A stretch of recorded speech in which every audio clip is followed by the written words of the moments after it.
बोलिए द्वारकाधीश भगवान की जय हो।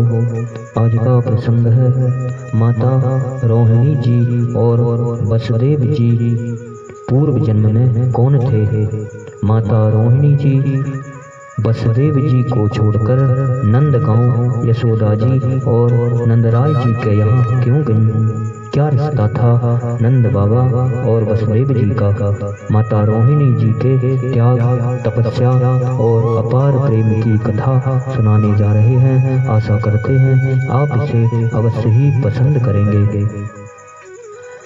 जब कश्यप ऋषि ने वसुदेव जी के रूप में जन्म धारण किया तो उनकी पत्नी सर्पों की माता कद्रू भी रोहिणी के रूप में उत्पन्न हुई।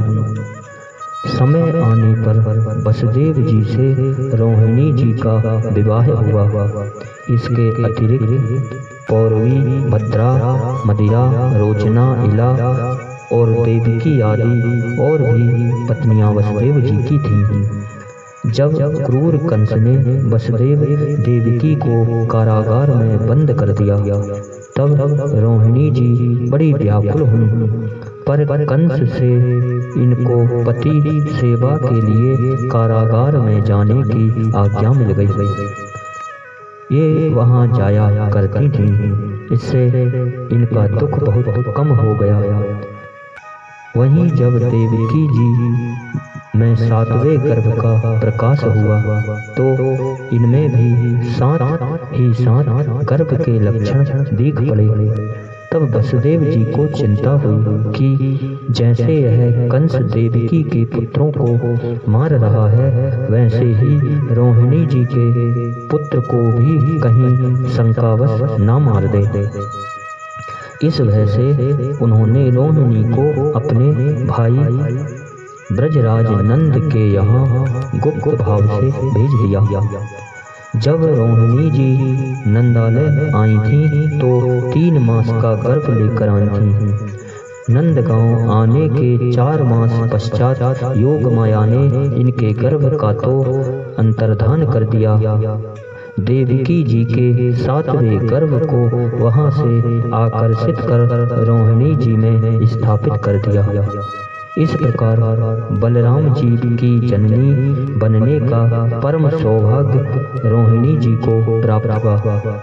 योग माया द्वारा गर्भ स्थापना के 7 मास पश्चात सब मिलाकर 14 मास गर्भ धारण की लीला होकर रोहिणी जी ने श्रावणी पूर्णिमा के दिन भगवान श्री कृष्ण के जन्म से 8 दिन पूर्व अनंत को प्रकट किया।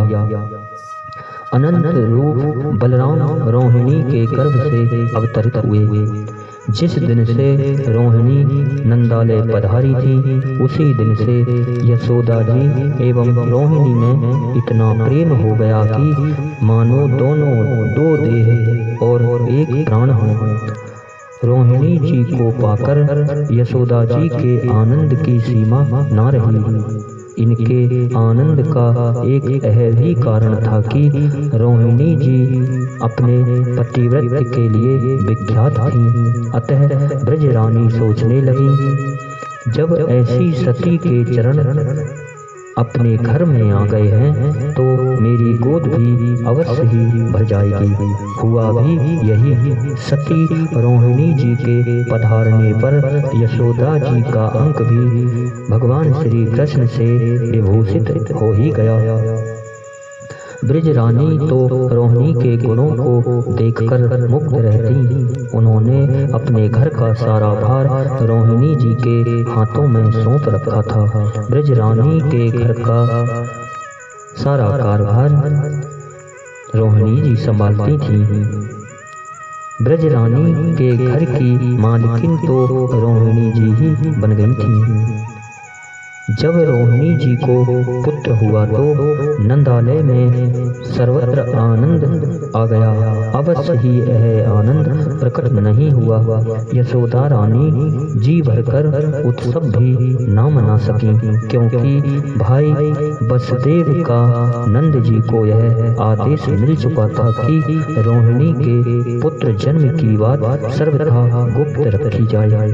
ब्रजराज ने गुप्त भाव से ही रोहिणी जी के पुत्र का जात कर्म पवित्र ब्राह्मणों के द्वारा कराया और दान दक्षिणा दी।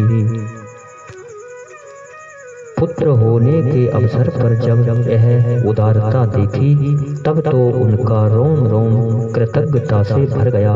उनके नेत्रों से अश्रुधारा बह चली। साथ ही पुत्र की छवि देख देख कर वे आत्म विभोर भी होती जा रही थी। वह छवि ही जो ऐसी थी, समुदित चंद्र के समान तो उनका मुख था। विद्युत रेखा जैसी शोभा नेत्रों की थी। उनके सिर पर नवजल धर कृष्ण केश थे। समस्त अंगों की आभा शारदीय शुभ मेघ के समान थी। वह बालक सूर्य के समान तेजशाली था। ऐसे परम सुंदर बालक को श्री रोहिणी जी ने जन्म दिया। बालक का इस तरह शोभा संपन्न होना सर्वथा उपयुक्त ही था, क्योंकि वह अस्थि मज्जा में मांस निर्मित प्राकृत शिशु नहीं था। वह तो परम दिव्य बालक था।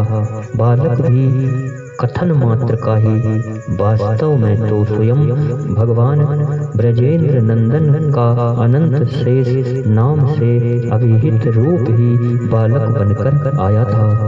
रोहिणी जी को एक दुख भूलता नहीं था, वह था पति के वियोग का।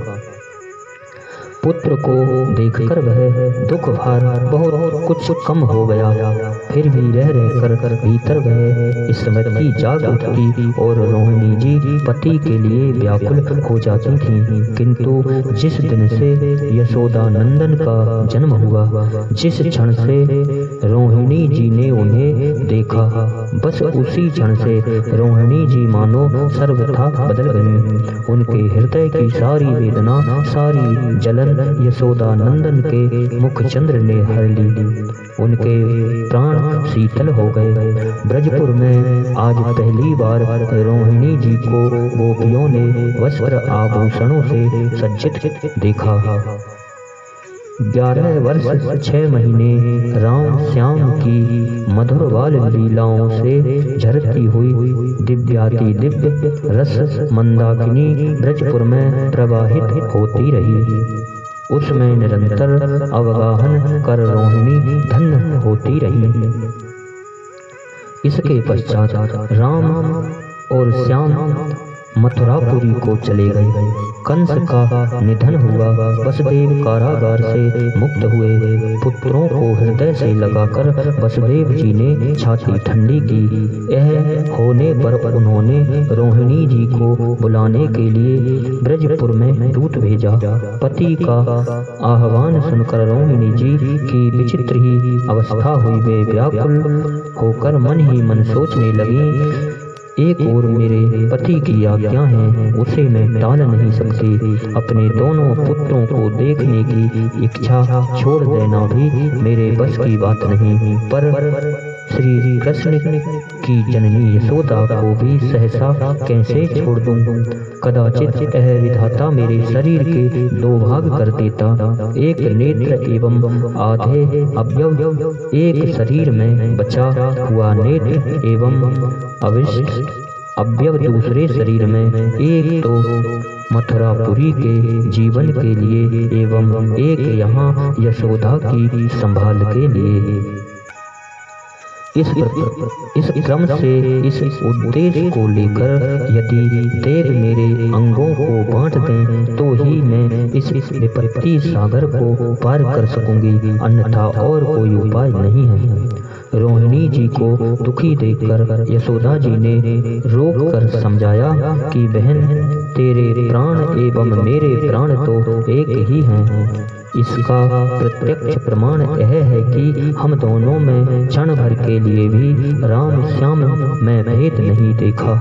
तो बहन मेरी बात मान, मैं मंदावा अभागिनी तो जा नहीं सकती, तो चली जा। राम और श्याम को देखकर तेरे प्राण शीतल हो जाएंगे तथा पुत्रों को देखकर यदि तेरे प्राण रह गए तो मैं भी जी जाऊंगी, क्योंकि तेरे मेरे प्राण सर्वथा अभिन्न हैं। इसके सिवा मेरे प्राण बचाने का और कोई दूसरा उपाय मुझे नहीं दिखता। वास्तव में रोहिणी जी यही सोचकर मथुरापुरी चली आई। मथुरापुरी से जब वसुदेव जी को लेकर भगवान श्री कृष्णचंद्र द्वारिका को चले गए तो रोहिणी जी द्वारिका को चली गईं।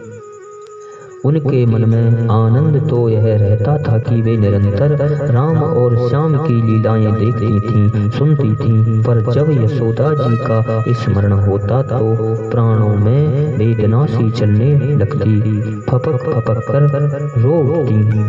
कुरुक्षेत्र में रोहिणी जी का यशोदा जी से पुनः मिलन हुआ।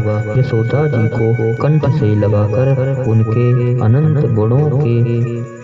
अनंत गुणों का सबसे कह कर ना जाने वे कितनी देर तक रोती ही रहीं। एक बार रोहिणी जी फिर ब्रजपुरी पधारी थीं।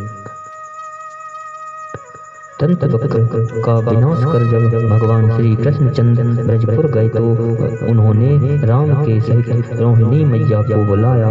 रोहिणी मैया अपने पुत्र बलराम के साथ आई तथा जब ब्रजेश्वरी यशोदा एवं नंद अंतर्ध्यान हो गए तब ये भी नित्य लीला की रोहिणी में मिल गईं।